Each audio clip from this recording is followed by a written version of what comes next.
Yo, what is going on, guys? Let me know if you can hear me as always. What's up, Luna?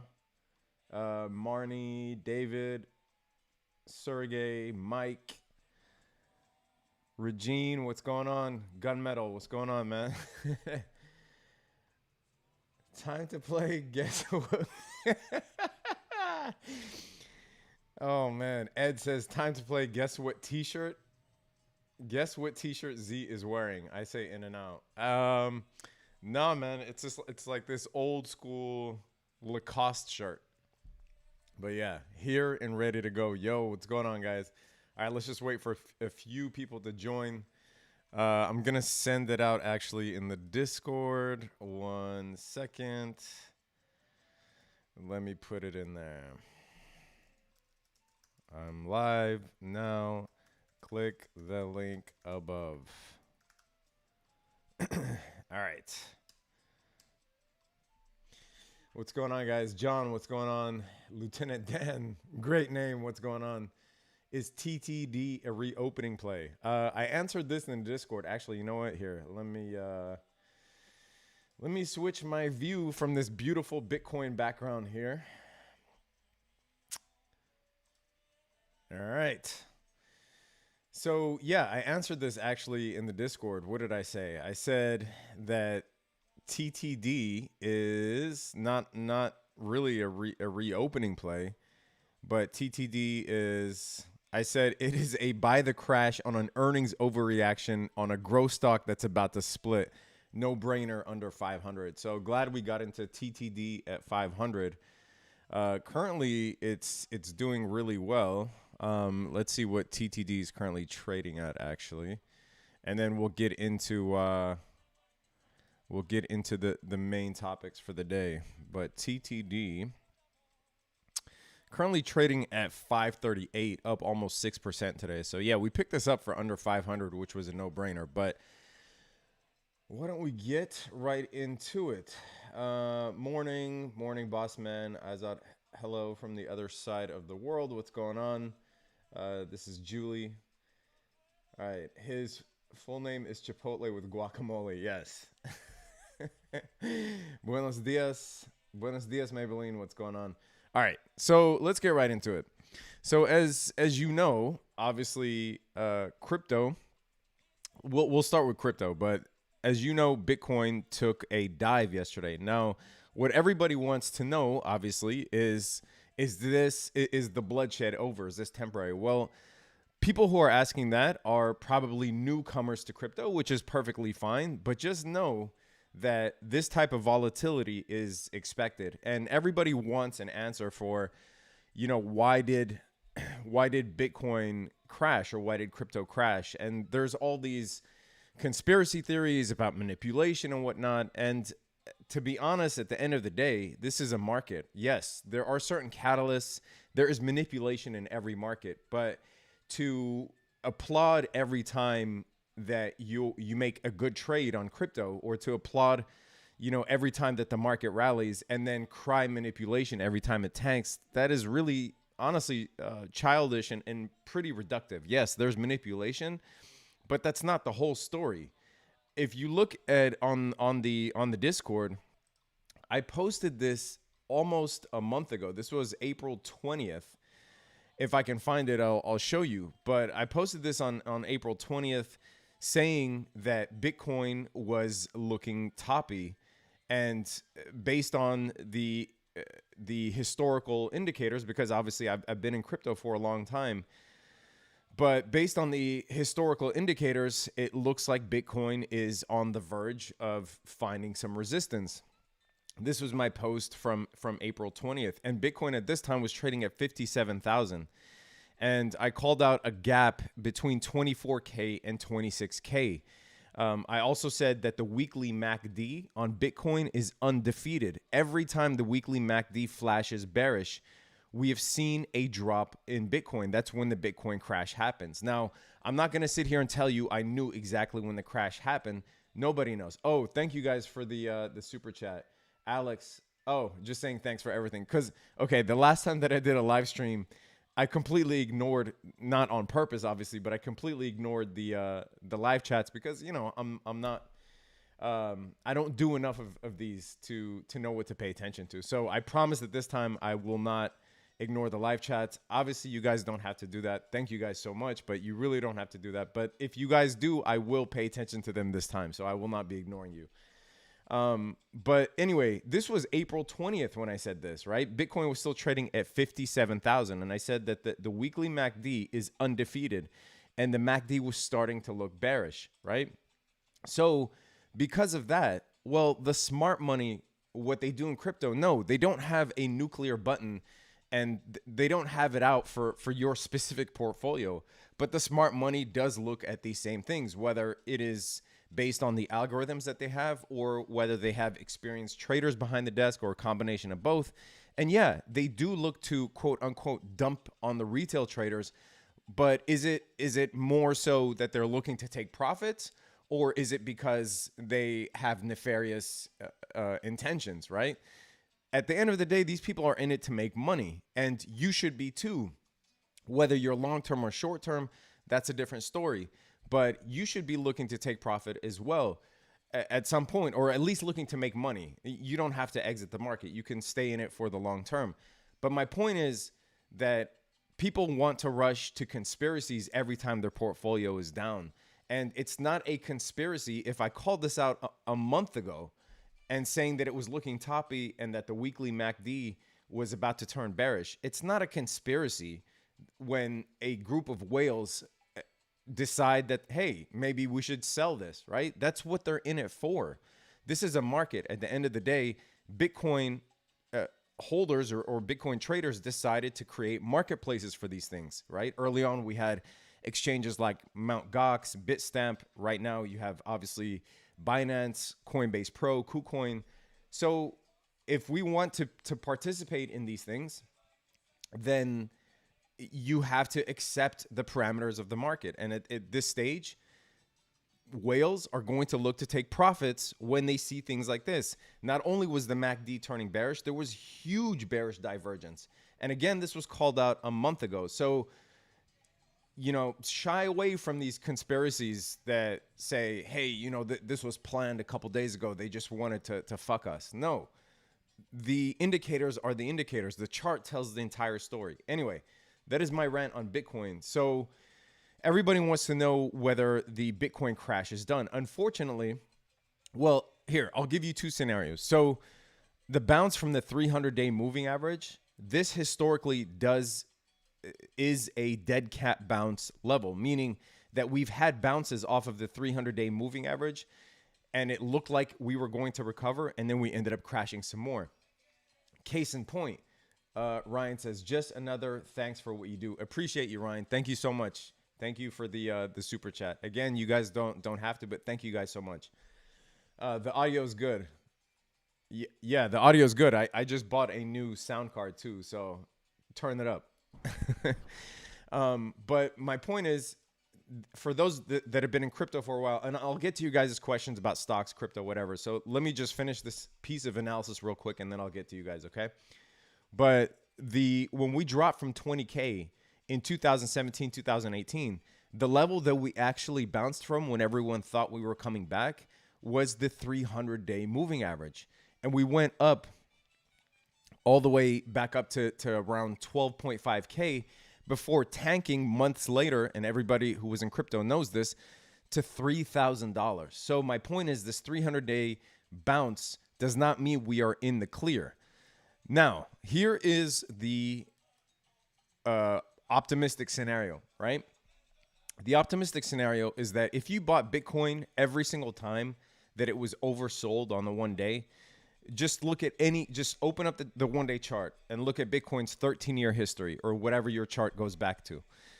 If you bought Bitcoin every time it was oversold, then you are now a rich woman or a rich man, right? So, and another thing that I was saying in the Discord yesterday, if you're not willing to buy Bitcoin at a 50% discount, because obviously when the price crashes, everyone's panicking. People want to try to find the bottom, right? And they're trying to catch a falling knife. Your best bet in this scenario is to dollar cost average always, but you cannot pass up 50% discounts on assets that you have a high conviction on. Now, if you have sound analysis that tells you, hey, no, actually Bitcoin's done forever, I obviously don't agree with that. But if that's what your analysis tells you, fine.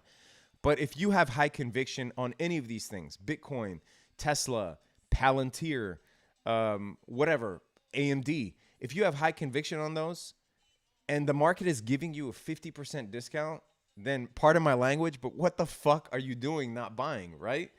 That's if you have high conviction on them. So if you have high conviction on Bitcoin and you're not just buying it because someone's telling you to, if it's providing you a 50% discount and it's oversold on the RSI, you have to buy it, right? Obviously do what you want, but if you have high conviction, you have to buy it. Who cares if it's the bottom or not?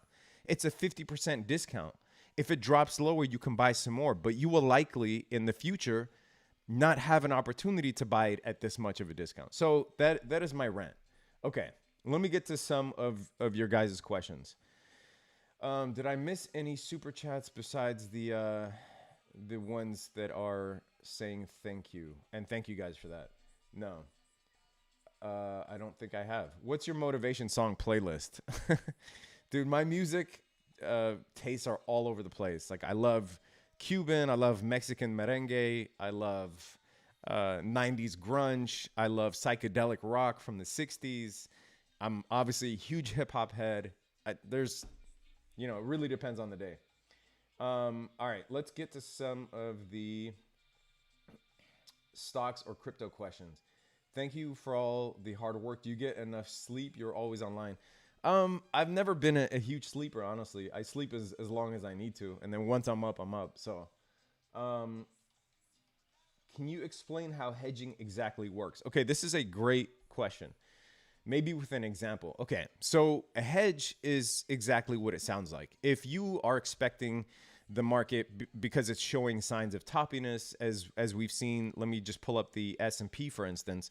But if you're expecting toppiness, right? If we're getting these accumulation patterns here at the top on the indexes, and you are seeing overbought signals as we are with the S&P, and you are seeing things like bearish divergence, then yes, if you want to hedge against your holdings. Now, a lot of people want to know, why not just sell my holdings? Well, for a few different reasons. One, you don't want to miss what we call the best days in the market. Trying to time the market, if you're not day trading, trying to time the market is an exercise in futility. Two, taxes. The tax man is going to come for your pockets if you keep going in and out of your positions, especially if you incur what are called wash sales. So you don't want to exit your high conviction positions. And then worse than that, if you bought them at a low price, then you really have nothing to worry about. Or if you bought them on the crash or you dollar cost averaged or whatever, you really don't have anything to worry about in the long term on your high conviction plays. So those are the reasons you don't want to sell your holdings unless, again, it's a deliberate swing trade or a deliberate day trade. That's what options are for, right? You could trade your short-term horizon using options. So if you have a large number of S&P holdings and the market is looking toppy, then usually you want to hedge with about 1% to 5% of your S&P portfolio. A lot of people get this part wrong, right? They think, hey, let me hedge on my entire portfolio. No, if you don't have S&P stocks, then there's no reason to buy an S&P hedge. If all of your stocks are risky stocks or penny stocks, which they shouldn't be, we'll get to that in a second. But there's no reason to hedge. So your hedge should be against what you currently hold. If you hold a lot of NASDAQ stocks, you can open up a NASDAQ hedge. If you have a lot of S&P stocks, you can hedge with an S&P based hedge. So in general, for me, I don't go more than 1% to 5%. It is not a main position because at the end of the day, if the S&P does end up rallying, you want that to happen, right? A lot of people open up a hedge that's too big and they get pissed if their hedge actually doesn't play out. No, because if the hedge doesn't play out, then logically your stock portfolio should be greener than your hedge is redder, if that makes sense, right? That's why we try to keep it for a low percentage to get back some amount of money if we see stagnation in the market. Now, there are different ways that you can hedge. You can do it using options. You can trade for instance, SPY puts, right, which is against the S&P. You could buy SPY puts, again, for that 1% to 5% of your S&P portfolio. You can buy inverse ETFs if you don't want to trade options, like SPXS is an inverse ETF. It's an inverse S&P ETF. And there are such derivatives for almost every index in the market. So hopefully I answered your question. Okay, let's get to some of your other questions. How do you feel about Tesla stock headed into June, July? No, I mean, Tesla is going to see sideways trading. I said this before on my last video, but people always want to frame the market as, is it going to go up or down? Look, Tesla traded sideways from 2014 to 2016, over 2 years, right? It made another leg up. It then traded sideways from 2017 to 2019. Not everything is up or down. So if you take this entire time frame into our narrative, that's 5 years that Tesla traded sideways. Okay, so yes, we have had this astronomical gain on Tesla, breaking out during the height of the pandemic last year from $70 all the way to almost $900. How much more do you want Tesla to go up, right? Look at things like market cap versus look at things like its price to book ratio, its price to sales ratio. Tesla is currently overvalued. How much more do you want it to go up, right? It will likely, after making this new high, trade sideways for quite a while. How many more highs do you expect to go up? It went up over 10x, dude. Over 10x in 1 year. These types of gains are not sustainable. For those of you that, came into the market last year, you think that the market is an ATM machine. Obviously, a lot of people were in for a rude awakening the last 4 months, but Tesla's up 1,200% in a year, right? A stock that was trading sideways for 5 years. So be realistic about the market. If you bought Tesla at 800 and you were expecting to see gains as somebody who bought Tesla at 80, no, that's not going to happen. Hate to break it to you. I'm not going to sugarcoat anything for you, but that's not going to happen. You are not going to see 1,000% gain if you bought Tesla at 800. Your best bet is the dollar cost average. Tesla can and probably will trade sideways for a very long time, okay? Because this run up right here, the market is forward looking. So this run up right here, this was based on the expectation of what Tesla will deliver in the future, right? Now, after that run up, the market is going to cool off because it wants Tesla to prove some of these things that it promised in the future. And until that happens, there's no reason for it to go higher.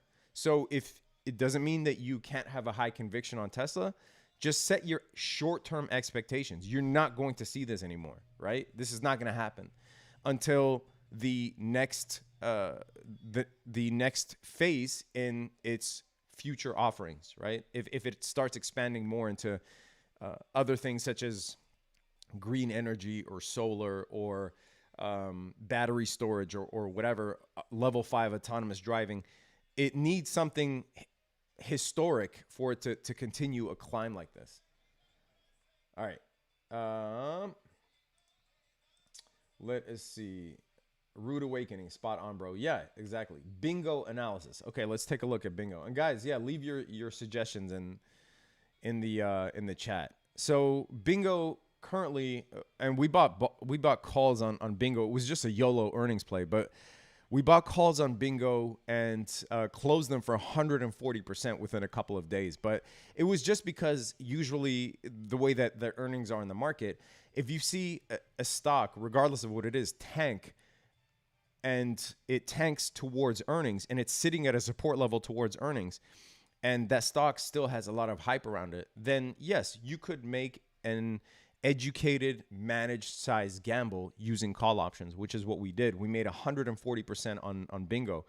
But bingo is the same thing. I mean, bingo, NNDM, these low price hype stocks, obviously they did what's good for them, and they did a lot of offerings because they knew that their price could not justify their price at that point, right? They rose to insane multiples. And so, of course, they did the responsible thing, something that, every public company would do, which is do a lot of offerings when your price is at an unrealistic point, That's what they did. But unfortunately, these offerings come with dilution. So Bingo is going to potentially remain in this range between, $5 and $8 for quite a while until it can, in the next round of earnings, prove that it is a company that's worthy of growth, But for those that aren't experienced with penny stocks, we see this quite a lot, because penny stocks, the reason these companies are penny stocks is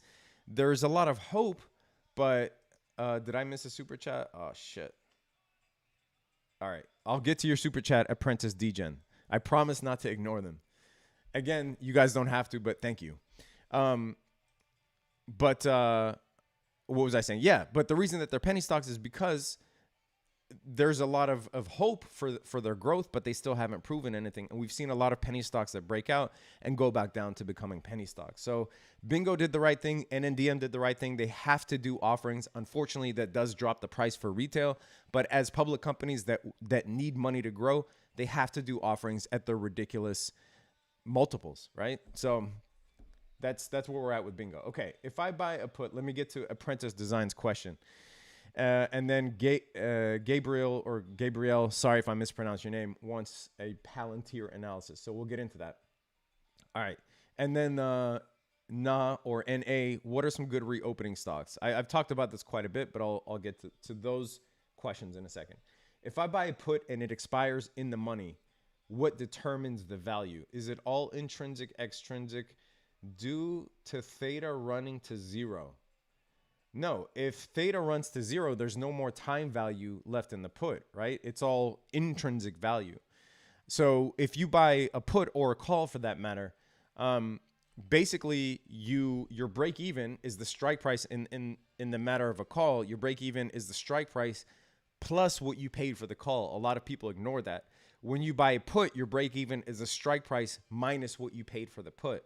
So if a put expires in the money, I mean, it depends on what you basically paid for the put, right? That's going to determine your profitability, and that's what determines your position. But the value would be all intrinsic at that point, since it lost all time value at expiration. So the value of the put would be all intrinsic. But your position size would be based on what you paid for the put, and your break even, right, would be the strike price minus what you paid for the put. So hopefully that answers your question. But I rarely ever exercise options, and I rarely ever, unless I have to, right? If it's part of a spread and you got assigned on one option, you might exercise the long side in order to cover the short side. But if you just have naked calls or naked puts, one, you shouldn't really be holding it until expiration unless you plan on exercising that call or that put, right? So, all right. And then I said, Gabriel said Palantir. Palantir is, a company that has a lot of growth potential, is currently trading at high multiples. Right now, cannot really justify an insane move in the short term.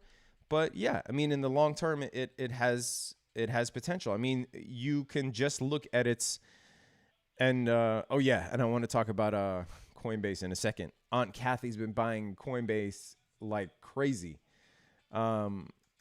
She's been going ape on Coinbase. All right, so let's look at Palantir.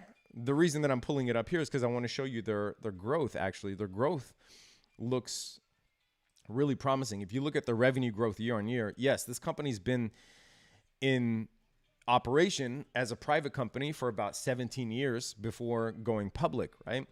But their growth tends to look exponential, right? And this is what you want to see out of a company that's trading at high multiples, because it needs to justify those multiples. But yeah, I think Palantir has great promise in the future. It just, I think people want short-term gains, right? And the reason that Palantir, if you remember, the reason that it rose to $40, this was part of the hype phase due to Wall Street bets. But if you look at its true price or its real range, it trades in the $20 to $25 range pretty consistently after its direct listing price. So if you're looking for short-term gains, I mean, I think it's a good buy at $20. It's fair value, as I did as I said in my Palantir video. Its fair value is between 20 and $25 right now. But yeah, if you have you know hopes for Palantir's growth in the future, then yeah, you want to buy it now. But I don't know that you'll see a quick price shoot to $40 unless you get another Wall Street bets type of pump, which is basically an orchestrated pump, right? But it's not the true price of the stock. Someone had asked me about reopening stocks. Yes, I've talked about this before. And if you have watched the channel before, then you know that I focused heavily on XLE because you can break the S&P 500 down into different sectors, right? And XLE, the rest of the S&P 500 sectors were trading way above the pre-COVID crash highs. XLE was the one that wasn't. We bought XLE for extremely cheap at the end of last year, rode it up to here. Now the oil prices are looking toppy, so we ended up closing our position. But XLE still has a little bit more room to grow if you're willing to hold it long term. I would look at the chip growth stocks, right? AMD has had a nice last couple of days. I'm bullish on AMD, bullish on NVIDIA. Yes, the chip shortage is the story now, but you want to buy these blue chip, extremely profitable growth stocks for the long term because the chip shortage problem will likely be solved or at least mitigated in the future, right? Intel, I think, is, even though it's choppy, Intel right now, which is probably going to be a big story in the chip shortage recovery plans, I think is trading at a decent price right now and has a lot of growth potential. Taiwan Semiconductors, same thing. So I would look in the chip section. Again, we're talking about long term. Now, in terms of recovery, I mean, I've talked about this quite a bit, but you still have the airlines that are beaten down. We don't have business travel. International travel has basically come to a halt. Even domestic travel is still at a slowdown, although in the US it is picking up quite a bit. But the Jets ETF, I think, is a great reopening play. Once they announce that the cruise ships are going to dock, you're going to see a pop in cruise ships, obviously. Right now, there is a little bit of precariousness about whether they can sail or not, where they can sail to. But once this is back in full swing, I mean, Carnival Cruise Line was trading before the pandemic at around the $50 range. It's currently at $27. So if you're assuming that this industry will get back to normal, and yes, eventually it will, you're looking at a double up here, right? And these aren't short-term gains. These are not swing trades. We're talking about long-term. Royal Caribbean Cruise Line was trading at $130 pre-pandemic, currently trading at $83. I did talk about hotels before that are currently trading pretty high. Like, I don't know that right now they're not looking as attractive as some of the previous reopening stocks that I talked about because they are trading at just about their pre-COVID highs. But there was a great opportunity on Wynn, for instance. I think the gambling stocks like Penn National Gaming, I think right now it's still beaten down, trading at under $80. There is a good long-term entry here as well. But yeah, there's quite a few opportunities all across the board. TripAdvisor, I was looking at. This was one that I said would likely crash because it was trading at higher than it was before the pandemic. So I said on things like Booking, TripAdvisor, you can wait. And we see TripAdvisor crashed 40% recently. So I do think there's a good first entry here. We might get to the 200-day moving average on TripAdvisor, in which case I would potentially buy some more, average some more. But I do like an entry here on a stock that's down over 40%. That's still part of the reopening narrative. Anyway, all right. I said a great deal about that. Anyone have any other questions? Thank you, Z. Yeah, no problem. All right. DraftKings over Penn all day. Yeah, I like DraftKings. I currently have a call spread on DraftKings as well. And by the way, guys, if you want access to all of the options alerts that we're talking about here, link is in the description below. So definitely join the community. I do these live streams for the Discord community regularly, right? It's not so often that I go live on YouTube, but please use a oh, okay. Anyway, yeah, so I do a live stream quite often for the Discord members. I don't normally go live on YouTube, but every once in a while I do like to. So if you're interested in that, link is in the description. Somebody asked me LTC, ETC, and Doge. Okay, let's jump into crypto real quick. So LTC. Now, I mean, obviously, when Bitcoin crashes, everything else is going to crash. But it's the same story. You know, whether this is a dead cat bounce or not, nobody can tell you that until after the fact, unfortunately. But if the market is offering you a huge discount on a stock or a coin that you always wanted to own, that you have high conviction on, LTC actually crashed harder than Bitcoin did, dropped about 65% from the highs that we saw a couple weeks back. So yeah, I like the bounce here off the 200-day moving average. Excuse me. Doge, there was an insane opportunity if you were able to catch it yesterday. Obviously, it was a wick, so most people weren't, but it dropped to 20 cents and quickly saw 100% gain between just in the last few hours, really, between the drop to 20 cents and where it's at now at 41 cents. I personally would not buy Doge here just yet. I would wait for another retracement. We don't know what's going to happen on the weekend. The weekend after the crashes is usually also a very volatile time period. So we potentially will have opportunities to buy some of these cryptos at cheaper prices if we do see that weekend volatility. That's not to say you shouldn't buy the high conviction ones like Bitcoin and Ethereum right now and start averaging into them, but you will likely see a lot of volatility this weekend, which will make for some nice day trading on the weekend when the stock market is closed. All right. Someone is trying to spam the chat, and I'm glad that YouTube is blocking them.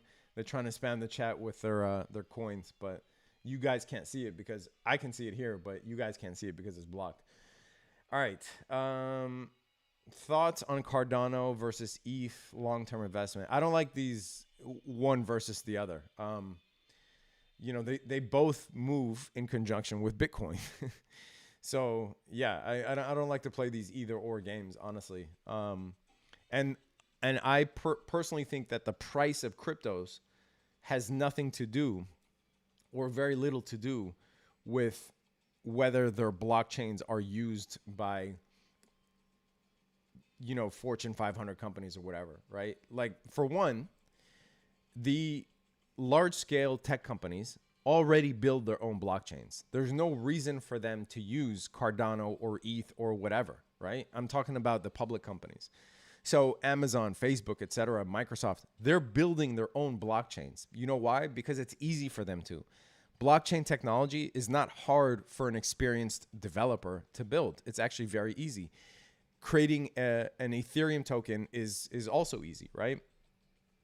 But the price of these cryptos is really based on speculation, and people really don't want to face that. But the reason that Ethereum is 4,000 or hit $4,500 is not because of real world adoption. There was a lot of real world adoption 3 years ago. The reason that it hit $4,500 is because people are using crypto as a store of value and a speculative tool. Here's the thing that nobody wants to talk about, that a lot of the reason that crypto prices climbed were because institutions are not fucking stupid, right? They see this market, it's unregulated. They know that there are hundreds of millions of people trading crypto around the world. They are not going to pass up an opportunity to make money. They're just not, okay? So a lot of the money that's come into crypto are institutional investors or institutional traders. That's a lot of the reason that my portfolio and your portfolio saw an insane bump over the last year is because of them helping to drive these speculative prices up, because they are not going to pass up an opportunity to make unregulated money, right? At insane multiples that they are not getting in the stock market or any other derivatives. So saying ADA versus Ethereum doesn't really have to do with whether the underlying technology, the price gain doesn't have to do with their underlying technology, right? And if we're talking about, you know, an investment over the years, you are much better based on track record holding Ethereum than Cardano. That's not to say that Cardano isn't better than Ethereum technology wise, but that has nothing to do with their price. Bitcoin and Ethereum will likely always, at least for the foreseeable future, remain the top two cryptos. That's just how it is. All right, let us get to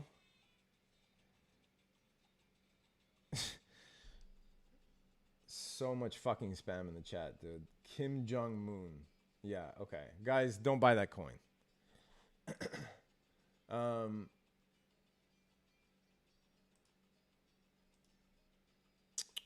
Let me get to, God damn, a lot of spam in the chat, man. Yeah, block that spammer. Yeah, I'm trying to. 1 second. Hide user, blah, blah, blah. Put user in time. Hide. Okay, I'm trying to block these spammers, guys. Sorry.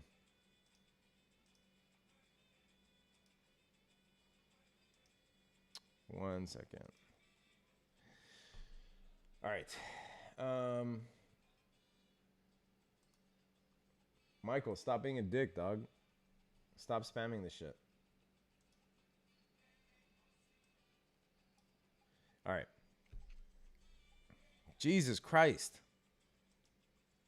Like, is anyone really going to respond to these spam mails? Jesus. All right. Exit strategy on Sessin. I told you about that, man. Here, stock, you got their headphones, I think. All right. Sorry, got caught off track. So Sessin, which I did a video on, go check my videos. What was it? 2 videos ago, I think I did a video on Sessin. Now up 26%, 27% since that video.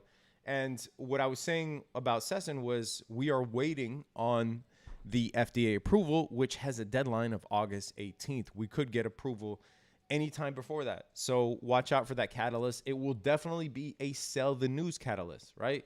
Once FDA approval is announced, you see the pump, I for sure will be exiting. Now, you could make a case for taking profits here. We see this double bottom. We are coming up on resistance. So if you're a short-term trader, you might want to take profits here.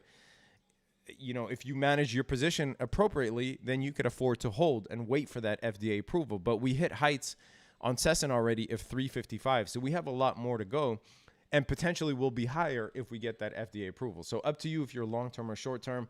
Everybody wants their cake and they want to eat it too. Oh, I don't want to sell now if it's going to go up, but I want to sell now if it's going to go down. Nah, man, make a freaking decision. You could sell half. You could set a trailing stop. You could set a stop limit. You can decide to hold the entire thing. You could decide to sell the entire thing. Nobody can tell you the future. If you made a decision to buy it, make a decision of when you want to exit. This is my analysis. I think we might come up on interim resistance here. You're up a healthy amount. If you're only a short-term trader, take profits.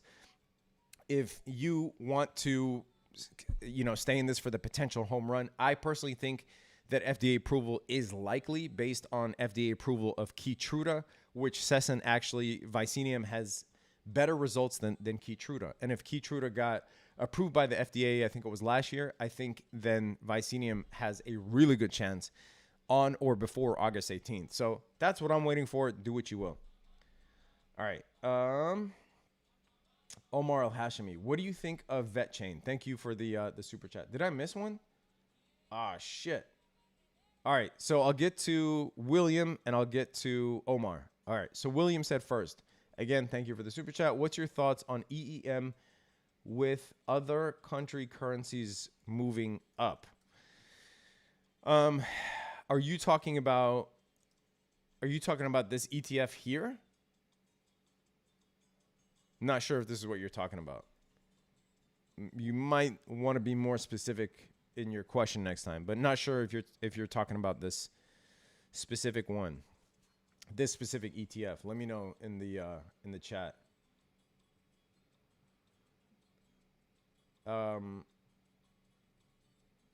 Yeah, I have no idea what you're talking about, honestly. Are you talking about? I have to assume you're not talking about the futures, are you? All right, I have to assume that you're talking about this this ETF. Well, lucky for us, we have access to EMETF. We have access to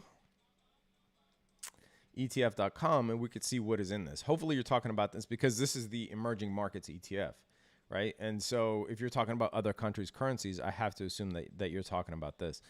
Well, you can look at what's in here. So first of all, by country, you have Hong Kong, Taiwan, Korea, India, China. Those are the top 5 holdings in this ETF. Technology, financial, consumers, basics, and consumer non-cyclicals, right? You got Taiwan Semiconductor, Tencent, Alibaba, Samsung, Meituan, Naspers, Vale, which out of Brazil, I'm a huge fan of that stock. I actually like the emerging market ETFs in terms of where they are at price-wise. I mean, yeah, you see it trading sideways here. It has been trading sideways for over a month. It has been in the support range for the entire year.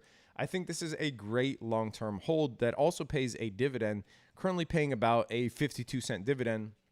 So not bad. We're talking about what, 1%, I guess, a 1% dividend. But yeah, you know, the world, I think, is slower to reopen than the U.S. So if the U.S. is close to reopening and there is still a lot of promise for the world reopening, then yes, I do like these emerging market ETFs. However, I will caution you against one thing, is you might not see the growth, the quick growth that you're thinking, because a large portion of this is in the semiconductor sector and is in the technology sector, which is going to grow over the long term, but you might not see the quick growth that you expect.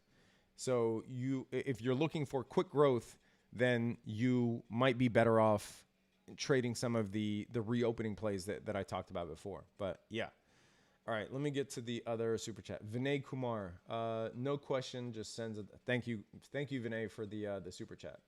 All right, Omar Al Hashimi, what do you think of VetChain? I don't know what you mean. I hate these thoughts questions because they're so vague. What do I think of the technology? What do I think of the price action? What do I think of the long-term prospects, the short-term prospects? I don't know what you mean by thoughts.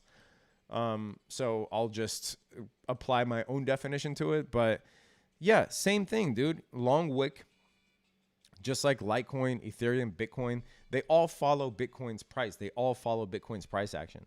Long wick, bounce off the 300-day moving average. If this is, as a matter of fact, a real bounce, right? A real flash crash and bounce, then yes, you definitely want to get in VET here at 13 cents.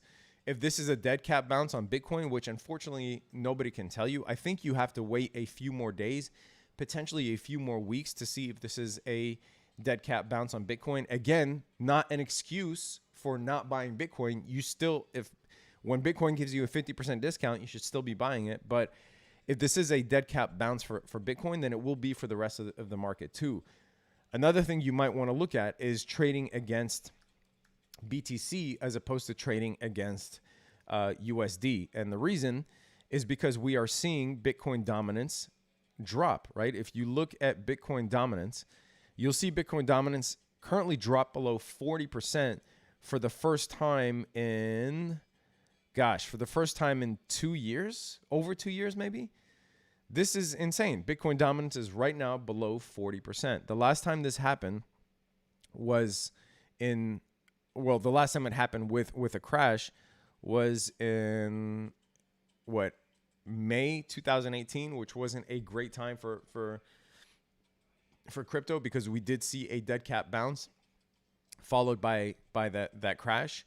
But Bitcoin dominance falling has also been part of a bullish narrative. So back in 2017, mid 2017, we saw Bitcoin dominance crash to 38%.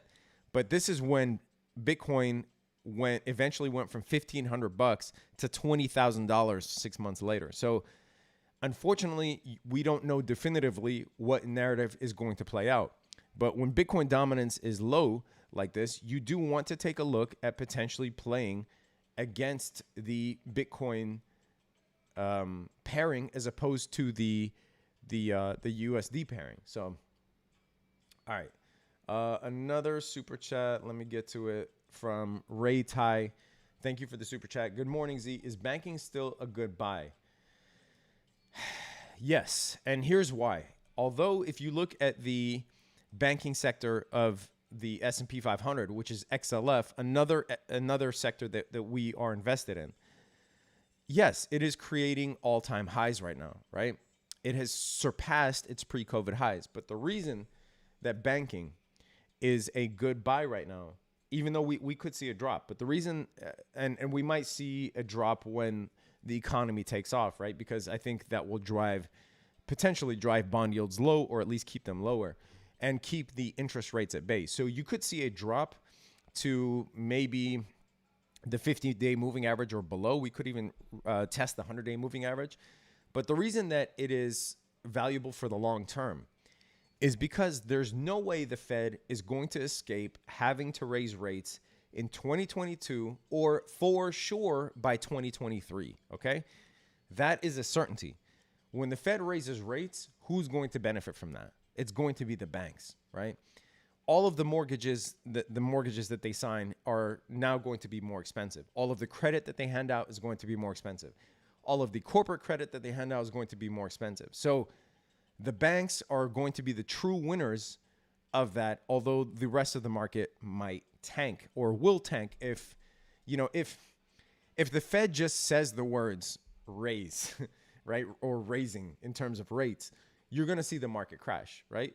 It's going to potentially be a short-term thing, but the market is going to crash for sure, which is why Jay Powell, if you read the minutes of the Fed, it's so funny the way that they're talking. I've never heard the Fed talk like this, but they're saying things like, we're not even thinking about raising the rates, right? It sounds like a joke, but they are really trying to use all kinds of language to avoid any sort of effects on the market, which means they know that if they raise the rates, the market is going to tank, right?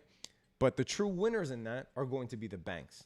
So I would buy the XLF sector on any weakness. In terms of the triple leveraged banking that you talked about, which is FAS, right? Holding triple leveraged ETFs through a crash or a drawdown is going to be pain because your losses are compounded. It's going to require the stock or the ETF to gain more to make up for the losses. So if you held this triple leveraged ETF throughout the crash, yes, you're doing amazing. But if you're buying it at the all-time high and we do end up seeing that drop in the banking sector before another leg up in preparation for when they raise rates, you're going to be in a world of hurt. So I personally would not buy FAS now. I would wait for the banking sector to actually retrace or crash in preparation for the rates to eventually rise in 2022 or 2023, and then get into a triple leverage play, right? That's my take on it. Do what you will. All right, let me get to another super chat from Tom Cruise. Welcome to Trading Fam. All right, Tom, thank you. I appreciate it. You know, you don't have a specific question, but I definitely appreciate the super chat. Thank you. Julie, all right, for reopening plays, is Uber a buy at current price?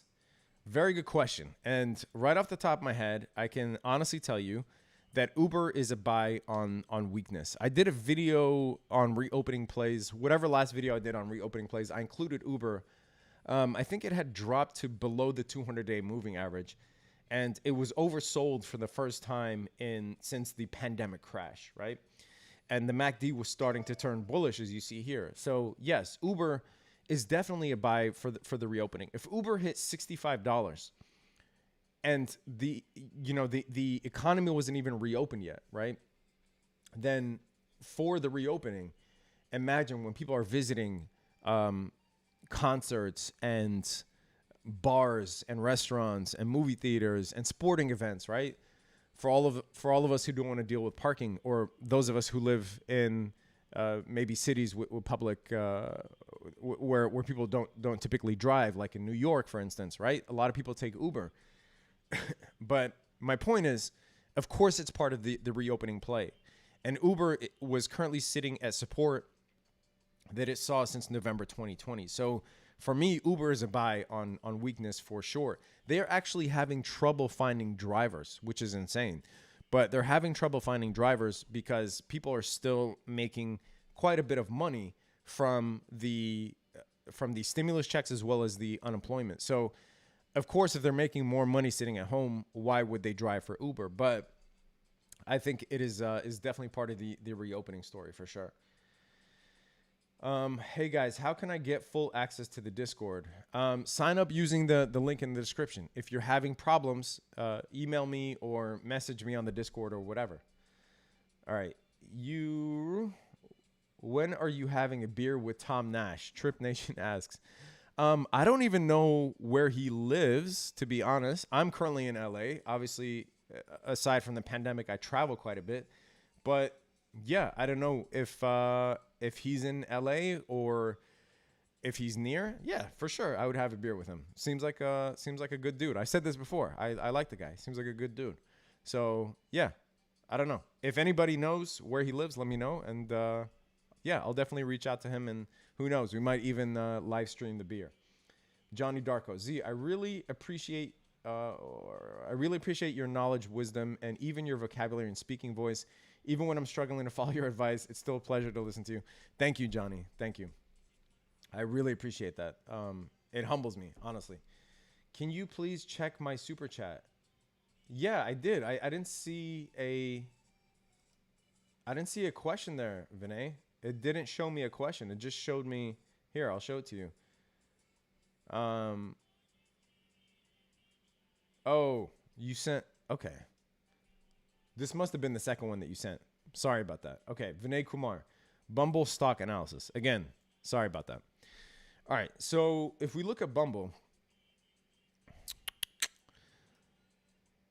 yeah, I mean, this is a stock that tanked post IPO, right? There isn't much analysis that you could do on a stock that went public a couple of months ago that is basically one straight downward line. Now, what you want to look at is potentially their last earnings. And this is part of the reason that maybe they are finding some support here. But if we take a look at Bumble's earnings, then maybe it gives us a better story. Let's look at Bumble's earnings and see if we can find anything. All right, so if this is true, then Bumble was expected to come in, I guess they were expected to come in at no earnings per share, and they came in at 208. Now, sometimes this is not accurate. So if this is accurate, then yes, I mean, that is a great story for Bumble that they were expected to come in at zero, or actually this shows that the consensus was minus 0.02 earnings per share, and they came in at 2.08 earnings per share. Let's see if there's anything regarding the revenue that we can look at. But if that is the case, and there are enough numbers on Bumble's revenue, I mean, it looks like their trailing 12-month revenue went from 500 mil. Is this true? 488 to 582. I'm not sure that these 2020 numbers are correct because this was before they went live. But, you know, again, this is the precariousness with buying stocks that recently IPO'd or recently direct listed. But certainly, here's what concerns me about this, right? And certainly you could buy Bumble as support here. But when Bumble tanked, right, after it went live, if you were back here in March, you could have said to yourself, okay, oh, it's finding support here. Yeah, $60 is a really good price. And it even started rising up, went to 74, but then it started tanking. So my point is that if you look retroactively, anytime that it looks like it's finding support, I probably would have bought Bumble here if I was looking at it. I'm like, oh, okay, there's a double bottom bounce here. Looks like it's finding support. Yeah, $60 seems like the price that the market is willing to pay for it. But no, the market is the market, and it tanked, and now it's currently trading at $40. So my point is that be careful when thinking that something established support, especially if you don't have enough data, right? Let's take a look at Bumble's financials and see if there's anything from the ratios that we can see. Where would the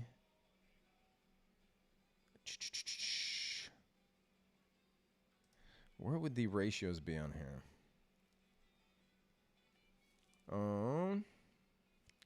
I'm looking for like the price to book, price to sales. Not sure where it's at on Seeking Alpha. I must have probably at the bottom. Okay, here we go. Yeah. So its price to book is currently at 3.3. That's certainly not high by hype growth standards, and its price to, let's see, price to sales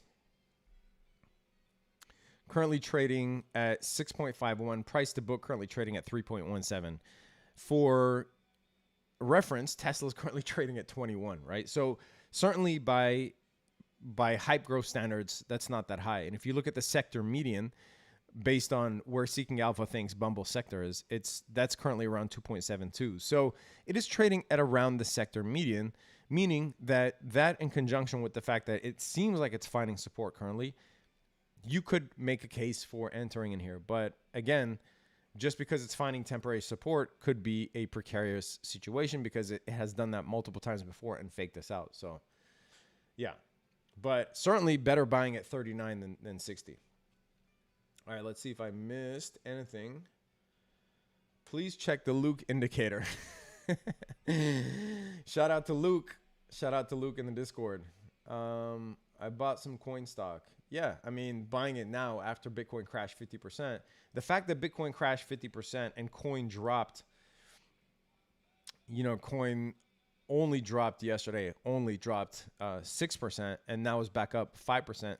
I think you can make a case for entering coin here. And I just saw a news story on, was it Market Watch, talking about, oh God, I lost it. But there was a news story on Market Watch talking about coin. And it recently got an upgrade, actually. Let me see if I can find it. Coin. There was a news story. Yeah. So it got bullish calls from, was it Wedbush? Yeah. So Wedbush, I think, gave it a price target of 250 or 275. 275. Yeah. So yes, you can make a case for Coinbase here, especially if we think that Bitcoin found a bounce off the 300-day moving average for sure. All right, Connor or Dustin in the trilogy. I don't know. I like Dustin as a person, but I was never really convinced with his fighting. He always seemed off and on to me, right? Like he hits high heights, but his lows are pretty low for a champion. So I don't know. I think you could potentially give it to Connor. I don't think he's going to get, Connor doesn't make the same mistake twice. So I don't think he's going to get beat by those leg kicks again. I think that Dustin will have to come with a different game plan. If I had to bet on it, I'm really betting on Connor. I'll be honest. Even though Connor looks too comfortable, right? Who was it? Was it Marvin Hagler? Was it Marvin Hagler or Sugar Ray Leonard that said, it's hard to go jogging at 5 a.m. when you're sleeping in silk pajamas? And that's true. That's true for anybody in the fight game, right? When you're comfortable and you're making hundreds of millions of dollars, it's very hard to get motivated to run in combat boots and get punched in the face. So there's that narrative too. I think it's going to be a good fight, but I will give the slight edge to Connor in this fight. What are your views on the plethora of financial YouTubers? Anyone actually good? So I've talked about this before. It's very easy for someone who's been in the markets for a long time to see if someone knows what they're talking about or not. It's, I think it's very easy to see that. And I think most of them, without saying any names, clearly were riding the March 2020 hype. And most of them, anyone's able to go to Best Buy and buy a decent camera for cheap. And I think that is the situation that most financial YouTubers find themselves in, or at least stock trading YouTubers. I also think that YouTubers that used to do something else before and now have migrated into trading stocks and crypto, they're clearly riding the bandwagon. So meet Kevin, for instance. He was a real estate YouTuber? You know what I mean? So was Graham Stephan. Now, I guess you could say that they're in the realm of finance, so it behooves them to talk about the markets, but they're clearly making market videos because market videos were driving the algorithm, or the algorithm were driving the market videos up. Same thing with Andre Zick, Graham Stephan. They're now making crypto videos, right? Were they making crypto videos in 2017? Probably not. In terms of the stock YouTubers, not going to name any name. And by the way, Graham Stephan, Andre Zick, Meet Kevin, I think they provide value. I'm not saying they're shams at all. I'm just saying there's a reason. They're very smart when it comes to using the YouTube algorithm to build their channels. They're extremely smart. You got to give it to them. So based on that, they know that the algorithm is driving trading videos up. So that's clearly why they got into those sectors. In terms of the stock YouTubers, aside from those big finance YouTubers, yeah, it's clear most of them don't know what they're talking about, in my view. And it's clear that most of them just started trading last year. But it's fine. It's a free market. You're able to start a channel if you want to. It's up to the user or the listener to weed out good information from not. Now, who do I respect? There's a few people that I really like in this space. In the money, he does have a big channel, but his views oscillate. Sometimes he gets hundreds of thousands of views. Sometimes he gets views similar to mine, even though his channel is way bigger. But I think he definitely knows what he's talking about. He's mostly an options YouTuber in the money. There's another guy who is actually a small channel. His name is, I want to say Carmine. God, I can't remember his last name. I don't want to give him a stereotypical Italian last name, but Carmine, let me find it for you because I don't want to butcher this guy's name. But I really like him. I think his channel is like 20,000 or 30,000 people. He definitely knows what he's talking about. Yeah, so other than that, I don't really watch a lot of stock YouTube. I know you guys are going to ask me about Tom Nash. Tom Nash definitely knows what he's talking about. He's seems like more of a value investor, right? He knows how to evaluate companies using some of the tried and true methods that we learned in finance school, like the DCF model, for instance, right? Discounting future cash flows. He definitely knows what he's talking about in that realm. And I find him entertaining as well. But without going into the other names of people who I clearly can see only started their channel because it was the pandemic and they probably thought it was a good way to make money and they had nothing better else to do.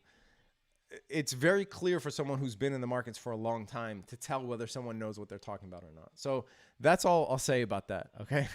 And I can't find that Carmine dude's channel. Hold on. Let me see. I want to give him a shout out because I really like the guy. Carmine Rosato. That's his name. Carmine Rosato. He has 30K subscribers. Definitely knows what he's talking about. And I enjoy his channel. Although I don't get to watch it as often because I'm busy making my own videos. So, all right. Let's get back to some of your questions. Let's see. How about Scott Curry? Not familiar. Oh, I got some super chats. Sorry. Michael, there seems to be a bug. There seems to be a bug with the super chats because it says, like the way that I see it here. Let me see if I can pop it out and show it on the screen. But the way that I see it, it's not giving me your guys' questions immediately. Look, let's go to to Michael. It just says welcome to Trading Fam. Oh, I think I know what that is. Okay, that's you signing up to the membership. So thank you for that. Lewis Silas says, in the money guy, you should box him. Does he box? Yeah, sure. I'll definitely fucking box him, bro. Is that a fair fight? I don't know. I've been boxing for as long as I've been trading. All right. JM Garcia. I'm heavy into POW. What are your thoughts on long-term play with the company? Expanding, finally make money and buying out gunbroker. Dude, I have no idea. Without getting political, it just seems like it's quiet because it produces ammo. Okay, yeah, I know what POW is. I didn't know about their potential deal with Gunbroker. We could certainly look this stuff up. Thank you for the super chat. Again, you guys don't have to do that, but appreciate you. Does it have a... Is there some sort of merger? I don't see it here in the news. But I mean, dude, we live in the United States, bro. Like, guns, there's more guns than we have cars. There's more guns than we have people. And I don't think that's going to stop. Now, I do think that, you know, right, we do tend to see gun sales flourish right around the time of political uncertainty. So, you know, when we have elections and whatnot. So there was a huge run up. And then obviously the pandemic, a lot of people get these doomsday scenarios in mind. So, you know, there was definitely a case to be made for people buying guns during what they thought was a zombie apocalypse. But yeah, where it's at right now, I mean, it's a I don't want to say seasonal, but it's definitely a cyclical type of industry, right? There are times when people buy guns more than others. You know, right now coming in at $6.40, it's sitting at the 100-day moving average. I don't believe that they're a profitable company yet. I mean, I don't know. If you have a stomach for volatility, this is what POW looks like historically, then yeah. I don't know about their merger with gunbroker.com, but I'll tell you one thing. Are they finally making money? I don't think so. I think they still came in negative EPS last time. Now, their earnings are coming up, according to TradingView, June 1st, which is in a couple of weeks. So we might get a surprise earnings result. You might buy them ahead of earnings if you believe that they're going to report good earnings. But yeah, in terms of buying out gunbroker.com, here's the thing that people don't get. When companies merge or when they buy, other companies, the company that's doing the buying usually sees a hit in their stock price. Why is that? Well, because they're spending money that they otherwise would have had either, you know, for profits, for buybacks, for dividends, etc. So, excuse me,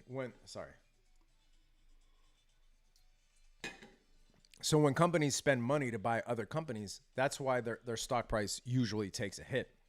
It's because they are spending that money. So merging with Gunbroker, I don't know how close they are to that merger, but if and when that happens, and this is potentially maybe why POW actually saw a decrease in their stock price because of that announcement. But it's usually the company that's getting acquired that ends up raising their value and not the company that's doing the acquiring. Now, over the long term, sure, it could benefit the company if what they bought allows them to expand their service offering. But yeah. All right. I missed another super chat. Miguel Quezada, what do you think about Coinbase? I just talked about Coinbase, man. Damn it. I just talked about Coinbase, but I don't want to ignore your super chat. Coinbase, again, the fact that Bitcoin dropped over 50%, Coinbase dropped 6% yesterday, bounced back today, got a price upgrade from Wedbush to 275. I think this is a case for buying Coinbase. Yes, and Aunt Kathy continues to buy it like a madwoman. All right. Let's see.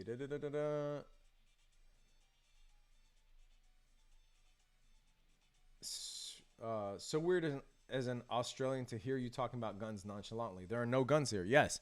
I believe that there was that in Australia or New Zealand? No, New Zealand was where, unfortunately, the mosque shooting happened. Australia a few years back was where I think a McDonald's mass shooting happened. And right after that, overnight, they're like, F this, and they banned their guns. So, yes, I could see why an Australian would cringe at the thought of there being more guns than people in a society. Sure, every culture is different, man. But I could see why that would be the case in Australia. Same thing for my friends in the UK, where cops don't even have guns unless you call the SWAT team or special forces out. Tea and toast. What do you think about smegmars? Guys, no more thoughts, questions unless you contextualize it, right? Are you talking about the company? Are you talking about their service offerings? Are you talking about the technology? Are you talking about the earnings? Are you talking about the short-term price, the long-term price? No more basic thoughts, questions. Please ask them more. There's so many questions here that put a little bit more effort into it.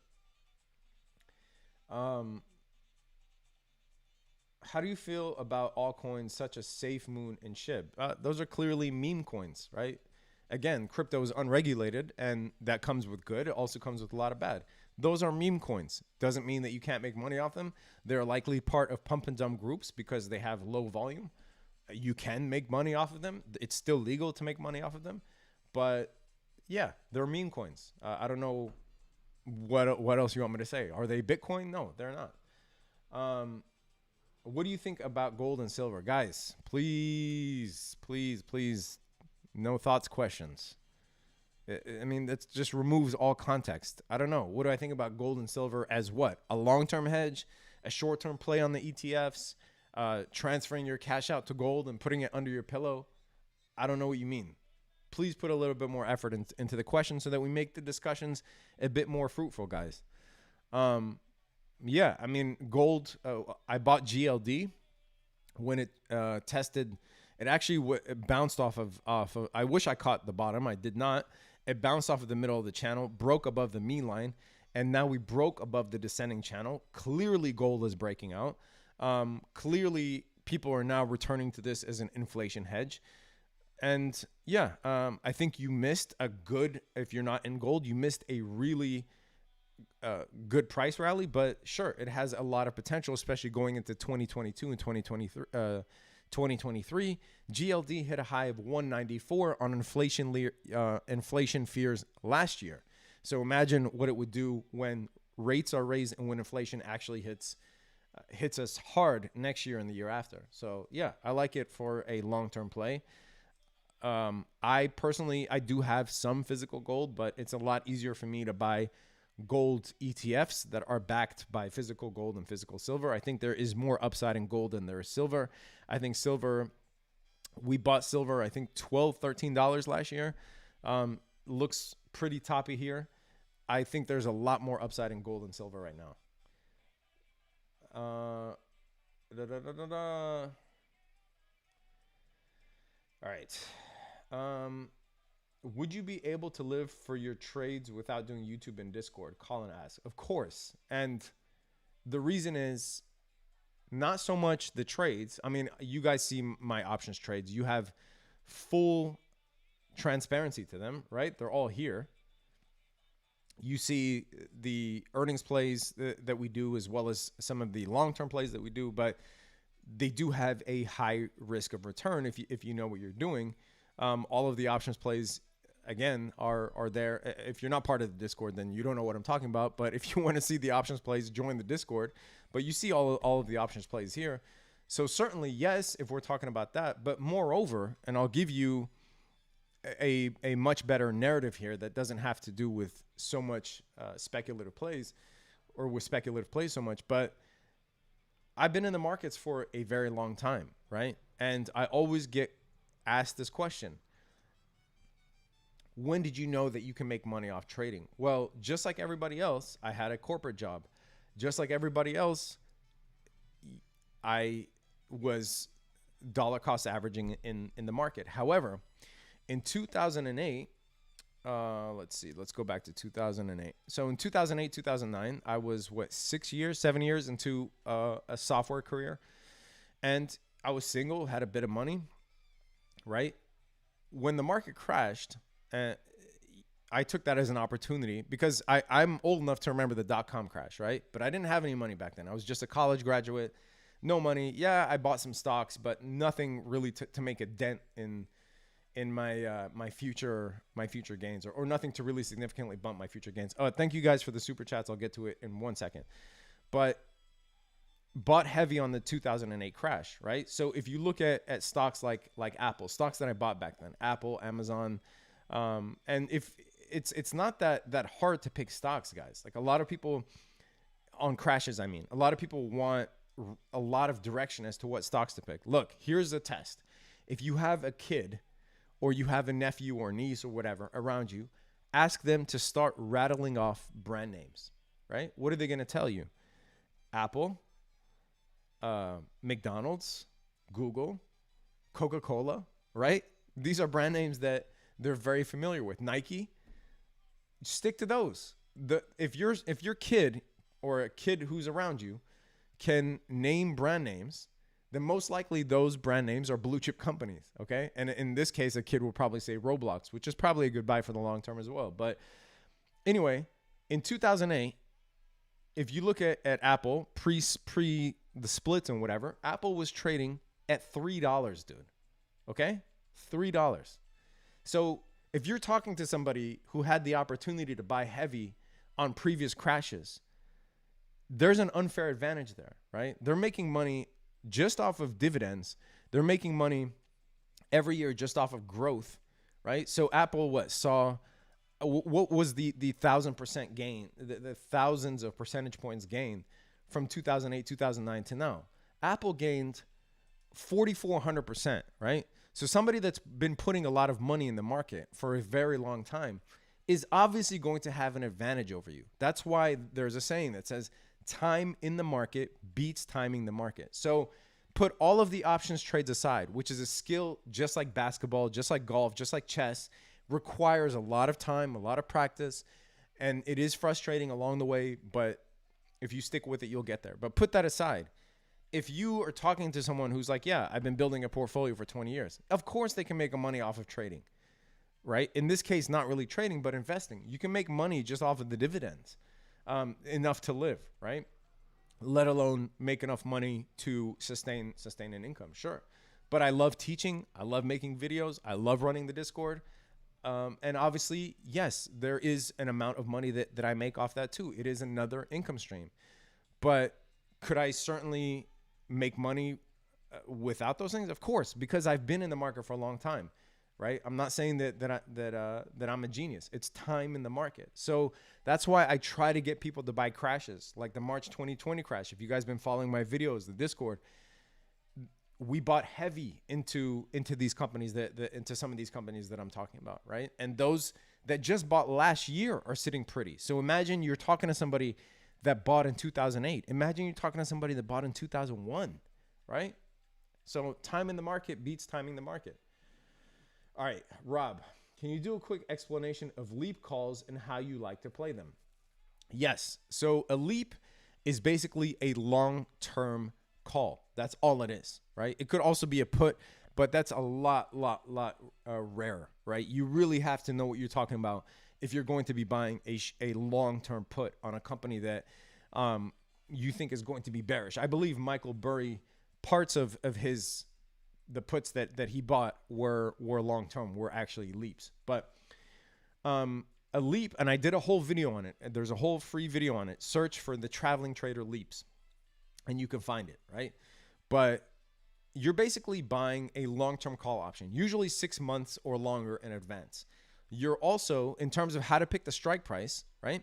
You're going to be buying a leap that has at least a 0.8 delta. Why do we do that? Well, because you basically want to mimic the movement of the stock. So a delta, if something is a 0.8 delta, that means that for every dollar that the stock goes up, that call option is going to gain 80 cents, which is 80%, right? But leaps typically cost a fraction of the price of buying 100 shares. So if you bought a leap that goes out in advance at a 0.8 delta, and it's costing you a quarter of what 100 shares of stock will cost you, you're still capturing 80% of the stock's movement by buying a point 0.8 leap. Now, does that mean that you're avoiding risk by doing that? No, because a 0.8 delta also works the other way. Means that if you buy an option that has a 0.8 delta, if the stock goes down by $1, you're losing 80 cents per call option, right? So it works exactly both ways. You're not mitigating your risk. What you're doing is minimizing your cost basis to enter a stock that you think is going to rise exponentially in the future, and you want to capture 80% of the stock's move at least, while putting up a fraction of the capital required to buy it. That's exactly what a leap is. And in terms of how I like to play them, I usually only buy calls and leaps when the stock price tanks. I don't buy them on up days. You don't want to buy these on green days. You're getting less value for them. They're a lot cheaper when the stock price tanks. Okay, Joshua Curtis, how do you find a good entry into a stock when it's sitting below all moving averages? Would it be better to start a position in average? It depends on what you're doing. Are you swing trading? Based on your question, and I'm not taking a snipe at you, but based on your question, you don't strike me as a experienced swing trader, right? So if you're not swing trading or day trading, which again is a skill, just like options trading, just like playing basketball, just like chess, you want to dollar cost average. Yes. But if you're looking at a stock like Clove, I mean, this chart isn't telling you anything. It was a SPAC at $10 for a very long time. It rode the SPAC hype all the way up to $18, tanked well below $10, and is currently just chilling. You will likely suffer a lot of volatility buying this. It's not a stable stock. Can you say that it found support here? It found interim support, but this doesn't tell you whether it's going to tank in the future or not. You really, if you don't know how to swing trade or day trade, yeah, you're doing the right thing by pulling up moving averages, trying to find support and whatever. But on a stock like this, it's not the same as finding support on a stock like Uber or like DraftKings, right? Where it's been around for a long time and it has these predefined levels. If you take a look at DraftKings, currently sitting at the 300-day moving average, for instance, right? A stock like Clove, I mean, you're not going to be able to identify exactly where to enter on every stock. Some stocks look fucking terrible, just like this chart, right? And if you really like the company, you will dollar cost average. If you're trying to swing trade this, I'll say to you, good luck, really, because it's super volatile. Pam, please discuss Aunt Kathy's buying strategy. Yes, I have done videos about this. I hate what Kathy is doing right now. Now, I'm not one of these people that's going to pile on her and say, you know, she doesn't know what she's doing. Clearly, she beat out every fucking money manager last year, okay? She knows what she's doing. Doesn't mean that she knows what she's doing in perpetuity. Everyone has a bad game. Everyone has a bad year, right? I don't understand what she's doing. Now, she could, in the future, in 2022, 2023, she could end up laughing at us all. But obviously, ARK suffered a crash when the market crashed, okay? But look at the QQQ, which is the NASDAQ. This is when ARK started crashing, right? The NASDAQ recovered. ARK didn't. ARK actually went down further. It is currently sitting at $107, down over 33% from all-time highs. Okay, ARK is in a bear market. And the reason that I don't like what she's doing is not because of any particular stock that she's buying, but the distribution in her portfolio, to me, does not make sense. ARK Holdings, okay? If we look at this, and this is, obviously, they're a public fund, so they're required to disclose everything that they hold. I do not get why Teladoc is the second biggest holding in your portfolio at a time like this, okay? She's an active fund, meaning an active fund is one that buys and sells every day, okay? So it's not a passive fund where they're holding these stock holdings for the long term. They're making buys and sells every single day. If you guys are signed up to their newsletter here in the subscribe, you'll get an email saying what they bought and what they sold every day. I do not understand why a major fund that clearly has their ear to the streets, they clearly have their finger on the pulse of the market conditions, why your second biggest holding is Teladoc, right? Your third biggest holding is Roku, which could be a stay-at-home play. And your, what is this? 1, 2, 3, 4, 5, 6. Your sixth biggest holding is Zoom, and you continue to buy more. Again, I like Zoom. I like Teladoc. I like Roku. I do not understand the weightings based on the current market conditions for a fund that is actively managed, right? If she bought these things 6 months ago and is just sitting in them, fine. But she's currently, or her and her team, I don't want to paint a picture of her. I mean, she might just be on a yacht drinking wine every day and, you know, checking her email once in a while. And there could be a team under her that's doing all these buys and sells. I don't know. But in my view, it's unacceptable for you to have in your top 6, 3 of the largest holdings essentially being stay-at-home plays. I do not get this.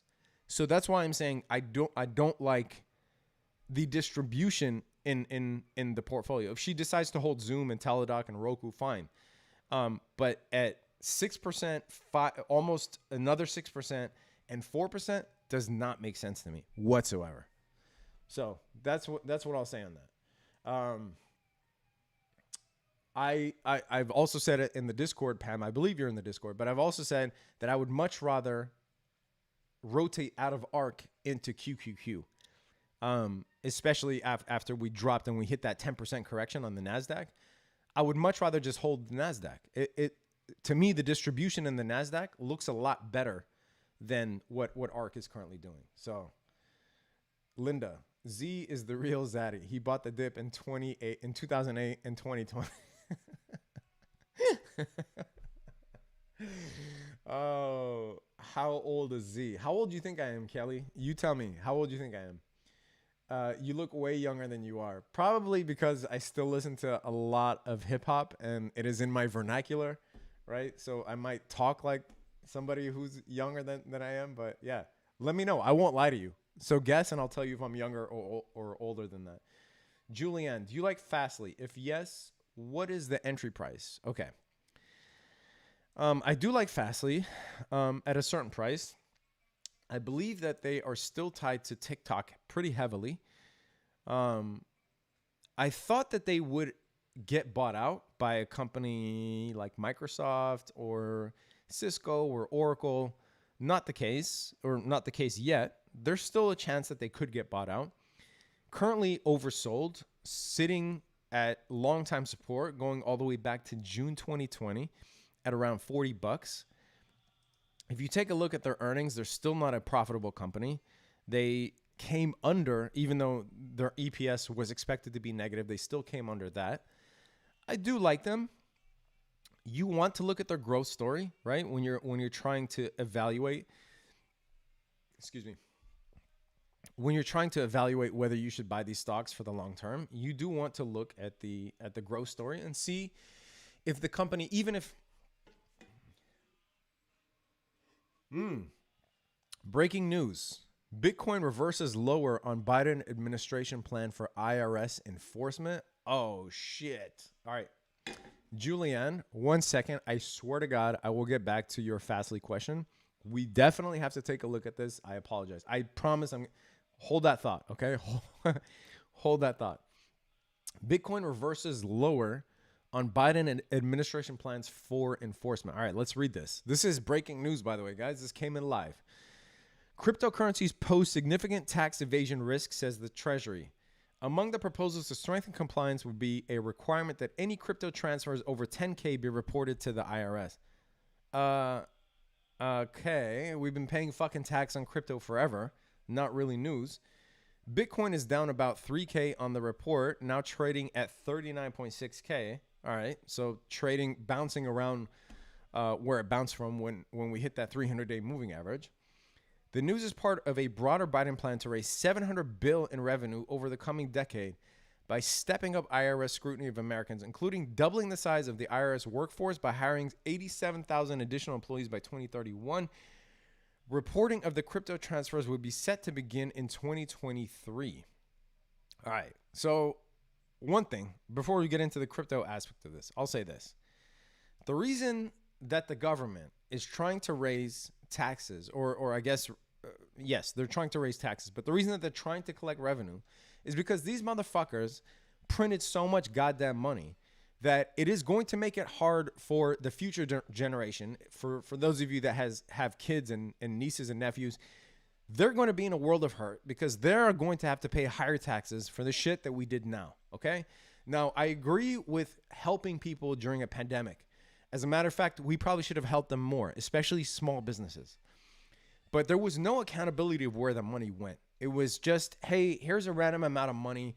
We're going to send some of this stuff to the schools, some of this stuff to save the animals, some of this stuff for blah, blah, blah. Things that had nothing to do with COVID relief, right? And there were no checks and balances on whether the people that got the money actually needed the money. In my view, people that needed the money should have got the money. Probably should have got more.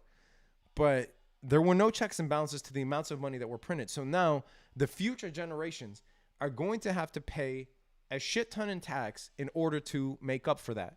And that's part of what the $700 billion is. Now, in terms of the crypto tax specifically, in my view, and certainly my accountant knows this, we've been paying taxes on crypto for a while. What I think they mean here, actually, now this makes sense to me. So they're not talking about trades. They mean if I send one of my friends Bitcoin in the amount of over 10,000, right? Or not even if I exchange it between one exchange to the other, or if I send it to, my dad who lives abroad, or if I send it to a friend who lives abroad, they want that to be reported in the same way that cash is reported, right? You can't walk around in the airport with more than 10,000 in cash and drop it in the X-ray bucket and not get flagged. You can't pull out 10,000 of your own money from the bank. You can't pull that out without filling out an FBI form. I can't send 10,000 to somebody without it being reported, right? Like if you're trying to send Venmo or Zelle or whatever. So this is what this requirement is focusing on. If you send 10,000 in crypto to somebody else, they want that to be reported to the IRS. Now, surprise, surprise, this is going to be very fucking hard to enforce. If you're using an exchange, if you're using an American exchange like Coinbase, very easy to enforce, of course. But if I have Bitcoin on a hard wallet, and I meet up with my neighbor who also has Bitcoin on a hard wallet, and I transfer 10,000 worth of crypto to him or her, it's going to be very hard for anyone to flag that, right? If you're using an exchange with the VPN, it's going to be very hard to flag that. So I'll be very interested to see how they plan on enforcing this. Again, if you're using Binance US or Coinbase from the US or KuCoin from the US, that's going to be very easy to flag because they have a record of all your transactions. But if you have a obfuscated hard wallet or a soft wallet on like, what is that, blockchain.com or some other non-exchange or non-US based exchange, it's going to be very hard to really find this out. And I wonder how many resources they will devote to trying to find that. But they've been talking about this for a while. For sure, it's not really a huge surprise to me. And if we take a look at Bitcoin's price, yeah, okay, sure. We dropped a little bit because of it. We're still up almost 8% on the day, but we dropped from 43K to 39K. Again, this is a buy the dip situation. I don't know why this would change anything, because if you're trading in US based exchanges anyway, you have to flag every transaction. Even if you're trading in non-US based exchanges, but you file taxes in the US, you're supposed to file every single sale and purchase of crypto, especially if you made money on it. So not a huge revelation in my opinion. This is a buy the dip situation for the long term. All right. So sorry, Julie, going back to Fastly, because I promised you that I would go back to it. Anyway, that is the breaking news here. Not as big of a story as I thought, honestly.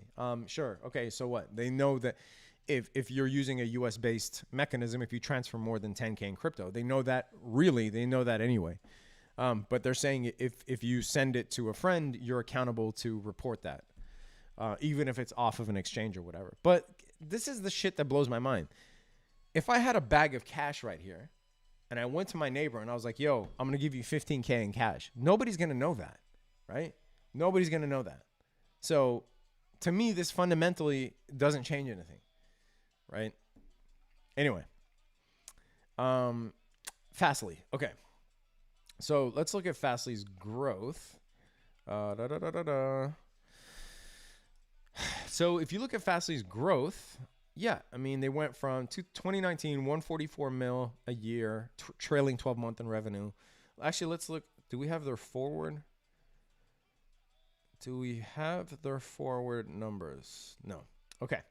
So trailing 12 month, 144 mil, 2020, 200 mil, 2021 expected 290 mil. So they're on a good trajectory.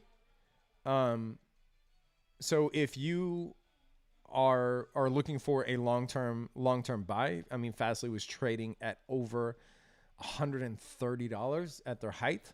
Looks like they're finding support here at the June 2020 support. They do look like they're growing. Still have yet to be a profitable company, but as long as the growth is there, that's really all you should care about for the long term. Good companies will find a way to be profitable. I don't mind an entry in the 40 range. Okay. All right, guys. Oh shit, I missed a lot. Okay.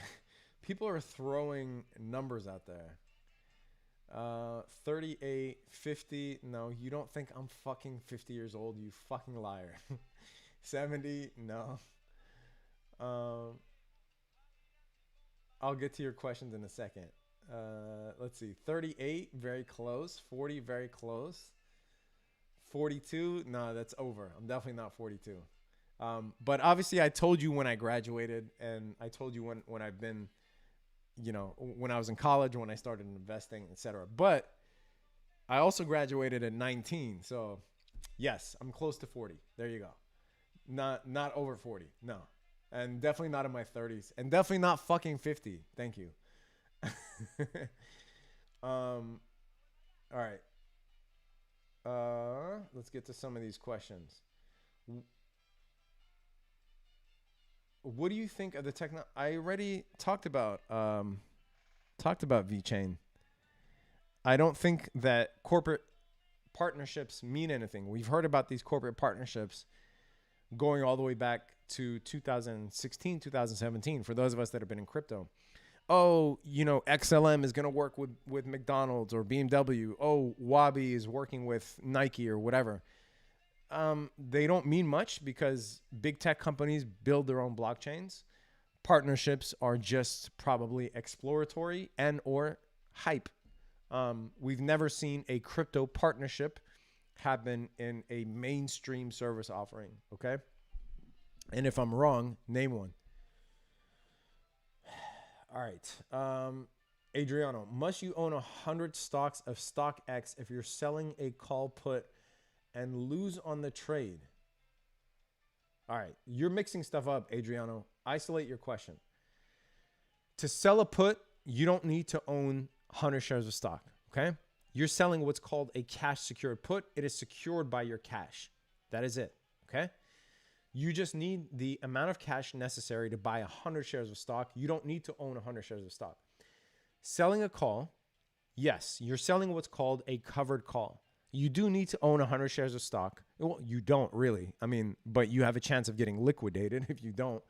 But you do need to own 100 shares of stock if you want to sell a call. Why? Because if you got assigned, you essentially are forced to sell 100 shares to the person who bought the call from you. So that is why you have to have 100 shares of stock if you want to sell what's called a covered call. You could sell a naked call, but at that point, I'll tell you, good luck. Because if the stock keeps going up, then you're basically fucked. So you do want to anchor that with 100 shares of stock. Also, is the price of SPY a function of demand on average of prices included in the ETF? Yeah, it tracks the S&P 500. So if you look up how the SPY is calculated, it tracks the S&P 500. It's not really based on the supply and demand of the SPY itself. It is based on the stocks that are in the S&P 500. That's why the chart of the SPY and the chart of the S&P look identical. TTD bottomed in your opinion? I've answered this already. TTD is a no-brainer buy below 500. All right, 9x9. Thank you for the super chat. How often do you personally switch to the weekly chart and use that to inform your decisions? I use the weekly when I'm trying to get a long-term analysis on a stock or a coin like Bitcoin. I use the weekly quite often on stocks that have rallied exponentially and are now retracing or finding stagnation. I want to see what they look like over their history. Obviously, using the weekly doesn't make sense if the stock doesn't have a long-term history. So using the weekly on a stock like Tesla makes a lot of sense, because for those of you who think you're going to buy Tesla at 800 and get rich next week, Tesla traded sideways for 5 years. Good luck with that, okay? This was when Tesla first broke out in 2013, saw a similar rally to the one we saw last year, broke out, traded sideways for 5 years, okay? Stocks can trade sideways. So I switch to the weekly when I need to get a long-term, when I need to get back to reality and get a long-term sense of what's going on. Same thing with Bitcoin. These are my Bitcoin weekly charts here because I want to see what Bitcoin did over the course of years. So I look at the weekly charts to spot long-term trends and try to inform my decision using long-term data, right? On a day-to-day basis, yeah, I'm going to use the daily.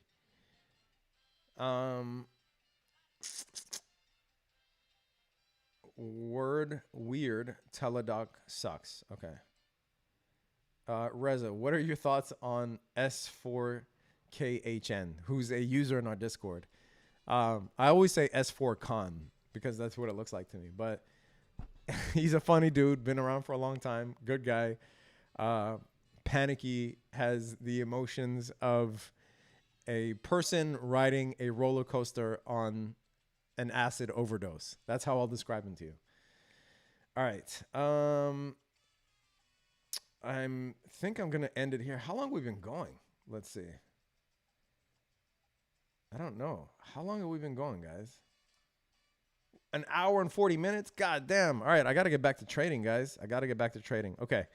Did I miss any super chats? I don't want to leave you guys behind. I don't think I did. Got to 9x9. Adriano, Omar, Andrew. Oh, Andrew, I missed yours. Okay, Andrew, are you familiar with NMGRF? Come on, dude. Haven't you seen my old videos on NMGRF? Of course, dude. Of course. Look at my old videos. It will make you cry. We bought NMGRF before the reverse split. I believe it was below $1. Was it 60 cents? Let me see. Let me check the trusty Discord, and I'll tell you right now. Penny stock alerts. When did we buy NMGRF? In January. Yeah, we bought NMGRF first week of January, it looks like. So, let's see. It went up. And I also made videos about this, by the way.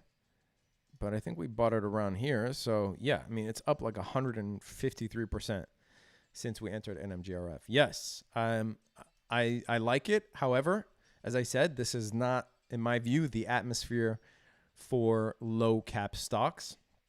Certainly stocks like NMGRF, ABML, companies that are involved in mining for precious metals, especially as it relates to batteries and EVs and whatnot, they took a hit. They will have their day again, but currently this is not the landscape for them.